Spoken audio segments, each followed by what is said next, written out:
গানগুলো করা সম্ভব হয়েছে।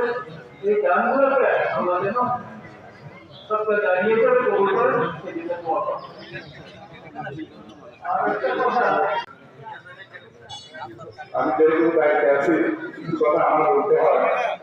আপনাদেরকে আমরা প্রথমে বলতে গিয়ে আমরা ডিক্লারেশন দিয়েছিলাম যে আমরা এই ঈদের আগে আমাদের জন্য আমরা এই কাপড়ের ব্যবস্থা করবো, কিন্তু আমরা আপনাদের সাহায্য সহযোগিতা পেয়ে আমরা এই সময়ের অল্প সময়ের মধ্যে আমরা করতে পেরেছি। এই জন্য আপনাদের সবাইকে আমরা ধন্যবাদ জানাচ্ছি কমিটির পক্ষ থেকে এবং জেলাবাসীর পক্ষ থেকে আমরা আপনাদের সবাইকে ধন্যবাদ জানাচ্ছি। যাতে আমাদের এই গান মর্যাদা হিসেবে কবুল হয় এবং আপনাদের গান যাতে ভবিষ্যতে সেটাই আমরা প্রত্যাশা করি, তাহলে আমরা এই ধরনের উন্নয়নমূলক কাজগুলো আমরা এগিয়ে নিতে পারবো।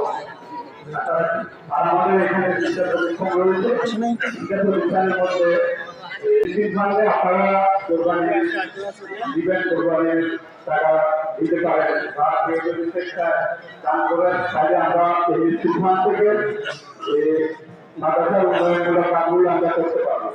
আর এই নিশ্চিত ফান্ড থেকে আমরা কি করি, আপনাদেরকে আমরা বলি এই নিশ্চিত ফান্ড থেকে যারা মাদ্রাসা ভর্তি হয়েছে বা কোরবানি মাদ্রাসা পরিচালনা করতে আমাদের দেওয়া হয়, এই নুরানি মাদ্রাসায় যারা বেতন দিতে পারে তাদের এই নিশ্চিত ফান্ড থেকে টাকা এনে আমরা ওই নুরানি মাদ্রাসায় বেতন দিয়ে আমরা পরিচালনা করি। তাই আপনাদের কাছে অনুরোধ থাকবে আপনারা এই নিশ্চিত ফান্ড অথবা কোরবানি উপলক্ষে আপনারা যে যা দান করে আমাদের মাদ্রাসা এবং কোরবানি মাদ্রাসা নুরানি মাদ্রাসা আপনারা দান করবেন। এই আশাবাদ ব্যক্ত রেখে আমি আমার বক্তব্য এখানে শেষ করছি। আসসালামু আলাইকুম।